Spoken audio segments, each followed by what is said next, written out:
Welcome back to ReInvent Healthcare, the podcast for wellness-minded people and professionals who are passionate about transforming our broken wellness, so-called healthcare system.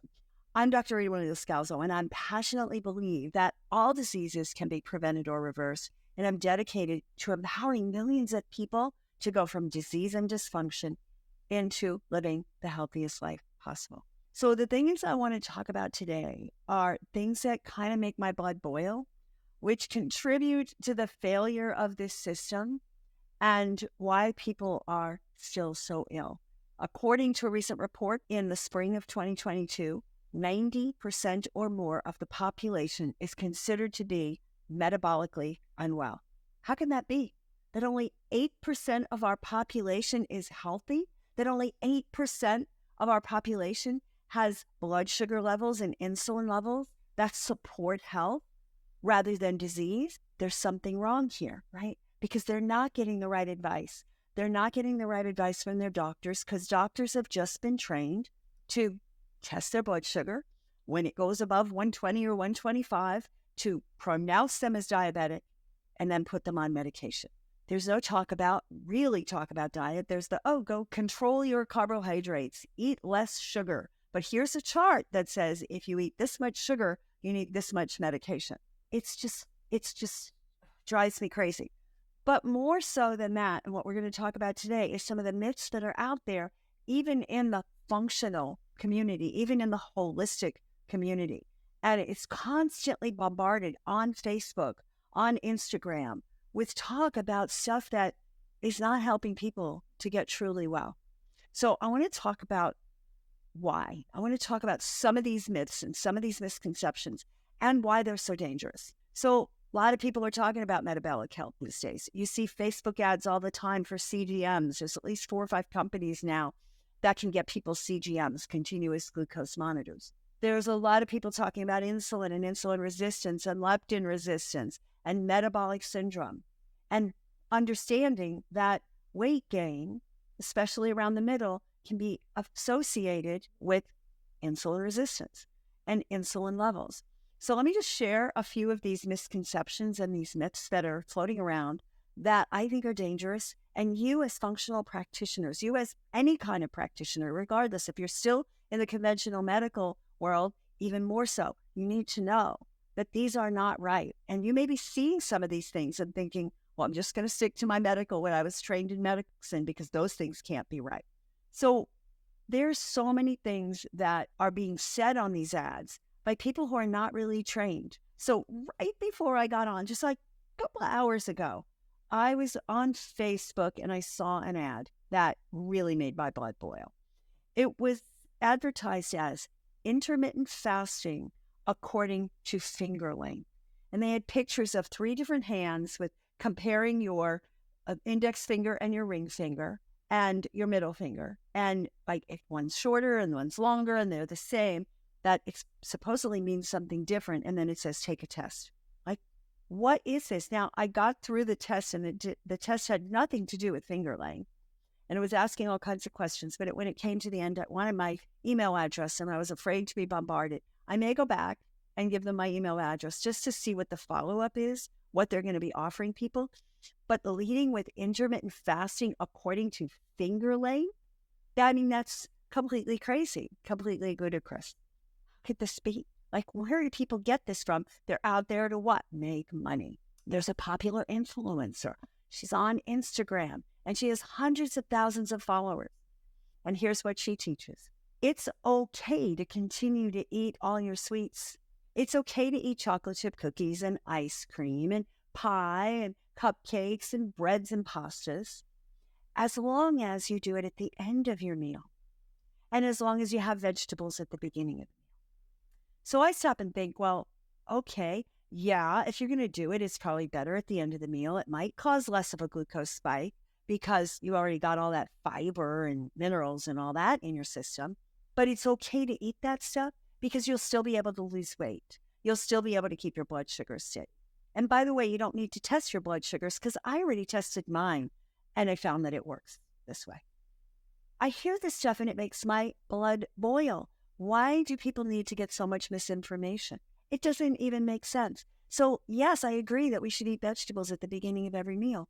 And if this was true, right, that all you have to do is eat your dessert basically at the end of the meal and your salad at the beginning of the meal, why wouldn't everybody be healthy already, right? Because that's what people do when they go to restaurants. They serve you the appetizer. They serve you the salad first, and then they serve the dessert at the end, and then there's whatever you have in between. And she said it doesn't matter what you have in between, as long as you have some protein and you have some fat.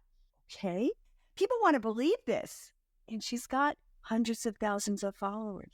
She talks about the fact that as long as you eat or you take apple cider vinegar with your meal, even if you're eating pizza and hot dogs and, all the other stuff that people eat, the desserts and the candies and the cookies and the pies, just to have a tablespoon of apple cider vinegar and see how it goes. You're probably going to lose weight and people will, because some people are not eating any vegetables and they're adding the vegetables to it, right? But not everybody's going to get well from this, but you can't say it as a universal truth. Of course, somebody who's eating at McDonald's 3 times a day and suddenly starts to eat vegetables at the beginning of their meal and eats a vegetable-based savory meal at the beginning of the day, they're going to be better. But is it ideal? Are they avoiding the things that are causing them to go downhill? Are they avoiding the things that are causing them to have metabolic syndrome, elevated lipids and elevated blood sugar and elevated blood pressure? No, it's misleading information. Some of it is good. Some of it is not so good. She says, have a savory breakfast. Don't have carbs at breakfast. Have a savory breakfast that has protein and fat. But then she said it's okay to eat bread at breakfast and toast, avocado toast, because it has fat on it. Okay, I'm sorry, I can't buy into these things. And that's just one person who has a lot of influence, right? Hundreds of thousands of people following her on Instagram. It's not okay with me. We need to teach people how to eat real food, how to eat the foods that are going to supply them with all the nutrients that they need. It's not okay to tell them it's okay to keep eating cookies and cupcakes and pies. It's not okay with me. If that's the transition at the beginning, and you say, here's what you do at the beginning. We're just going to shift a few things. Great. Now we have you hooked. Now let's go to the next stage, which is let's get rid of those sweet desserts. Let's teach you how to make those kinds of desserts that are made with healthy, whole food ingredients that have vegetables even in the dessert, like my desserts have. We can't keep misleading people into thinking they're going to be healthy this way. I don't believe that you can get healthy eating bacon and eggs and sausages for breakfast. I don't believe you can. My opinion. But I've seen enough people that have followed regimes and we help them to tailor them to their own needs and to common sense, and they get better. We've seen people reverse their diabetes in 2 weeks by eating the right foods for them and avoiding this processed crap. We've got to get people to stop eating the crap. We've got to get people to stop eating.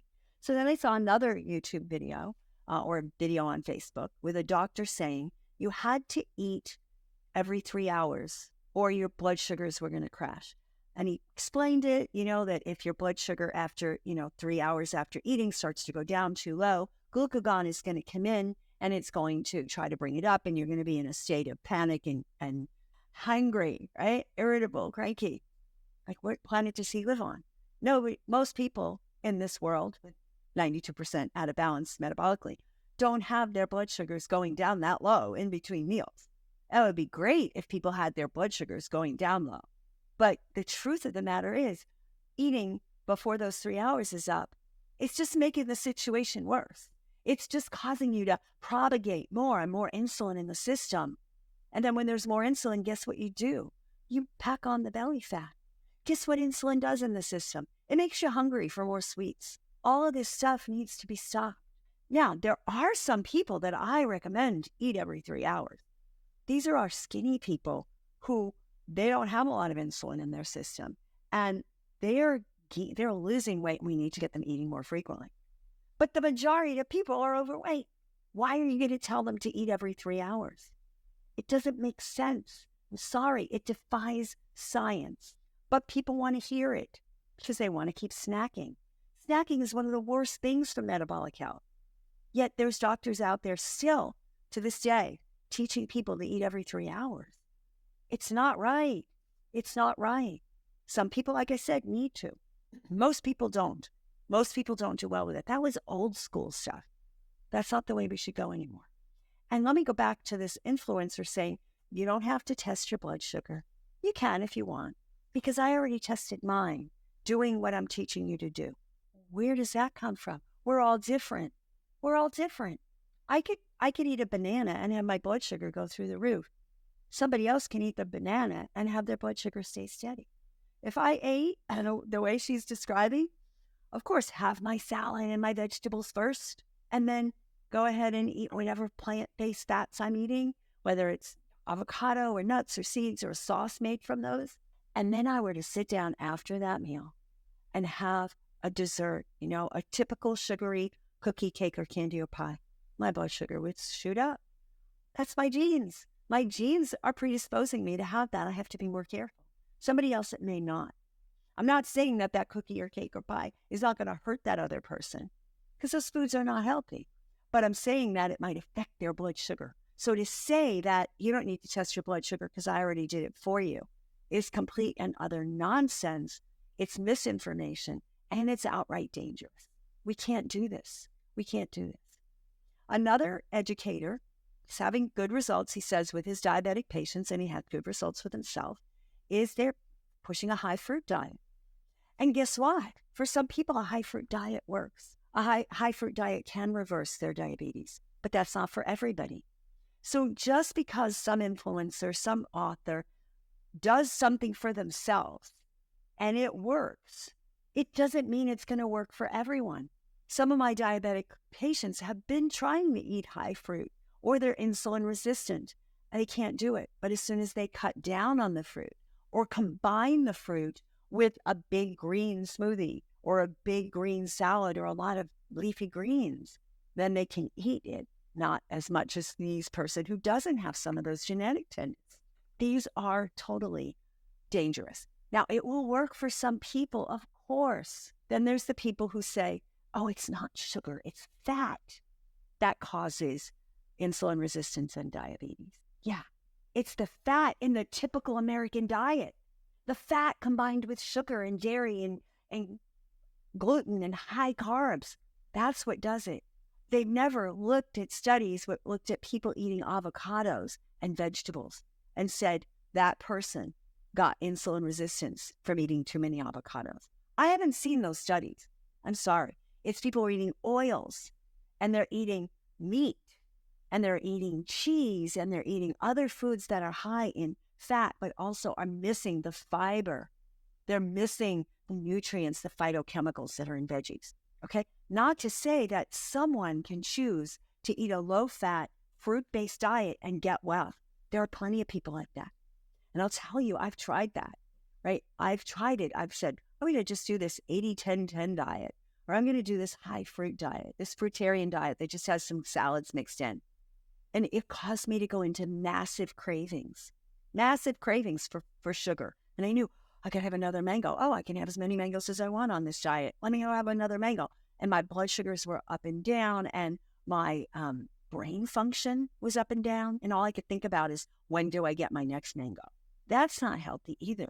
So what we really have to do as practitioners is look at the individual, right? And there are some generalities and there are some specifics to each person. And we can teach people how to look at their own personal situation and test themselves and be able to come up with their diet, the Mary diet, the Lou diet, the Jennifer diet, all of those things. We have to help people to find the diet that works for them. I had two people who were in our one person who was in our insulin resistance program, and she followed the plan and she started testing her sugars, and her sugars went high with grains and fruits and all that. And she did our 30-day metabolic reset and she did great. She told her husband to do the 30-day metabolic reset. He did horribly. He gained weight. His sugars went up. He went to a grain-based fruit diet, plant-based, grains and fruit, whole grains, and he did great. So I can't argue with that the right diet for the right person. And that's what we have to be dedicated to as practitioners, not to some dogma, not to some, this is the way it goes and this is my way or the highway and this is the way it goes for everybody, because it's just not true. And you can test people on different regimes, but you got to do the testing, and you've got to be testing their blood sugars to see where they're going. Another doctor says that there's no problem with gluten. And even if you're insulin resistant or diabetic, gluten is fine. Eating bread is fine and pasta. Well, I don't think eating bread or pasta works for most people, even if it's gluten-free. But that's another story. But he says that only the celiac people have to avoid gluten. And that's only 1% to 3% of the population. Like, okay, what about the people who are sensitive? What about the people who stop eating gluten and suddenly their brain function comes back? What if their MS gets into remission? What if their Hashimoto's goes away when they go on a gluten-free diet? Are we going to say that gluten is okay for them? They don't have celiac, but they have cross-reactivity with other autoimmune diseases. I believe people with autoimmune disease have to take out the gluten and at least do it for a while and see how they feel. I have not worked with any people who had autoimmune conditions who did well on gluten. So these are myths. These are misconceptions. When people believe these things, they do things that are counter to their own health. We as practitioners need to be focused on helping people to design the ideal diet for them based on their history, based on their family history, based on their genetics if we have it, and based on functional lab testing to see how these diets are doing. And believe me, anybody who you suspect has metabolic health, which guess what, metabolic imbalance, you're going to see a lot of these people because 92% of the population has it. And everybody needs to try testing their glucose either with a glucometer or a CGM. Either way, got to get them testing to see what foods work for them. And what I typically do is I start them by testing their glucose for a good week, just eating their normal diet and just seeing what causes their glucose to go high, what causes their glucose to go low, what keeps it nice and steady. And then we design a 30-day metabolic reset for them based on how they react to these foods. And of course, we know that there's so much more to metabolic health than just the food, but today's focus is on the food. So as functional health practitioners, you need to learn how to manage people's blood sugar, how to manage their insulin, how to get their metabolic health under control. We do a whole insulin resistance practitioner training. We'll put the link in the show notes if you want to check that out. And a lot of people go through that and then really know how to work with these people, know how to help these people to get back on track, know how to help these people when they see these myths and misconceptions and this misinformation that's abounding. They teach their people how to recognize it and how to blow past it and continue to work on what's the best diet. So I appreciate you being here. We have a free guide to fasting and metabolic health that you can download on the show notes page and just see and help people to design the right program for them, the right program to get their own metabolic health and balance. The person who said you have to eat every 3 hours doesn't believe the intermittent fasting research. There's so much research to show how people get their metabolic health under control with intermittent fasting. It has to be done right, but this is the great thing. So we have a whole guide to that, so you can download that from the show notes. And be sure to fill your head and your heart with what you need to be able to truly help these people.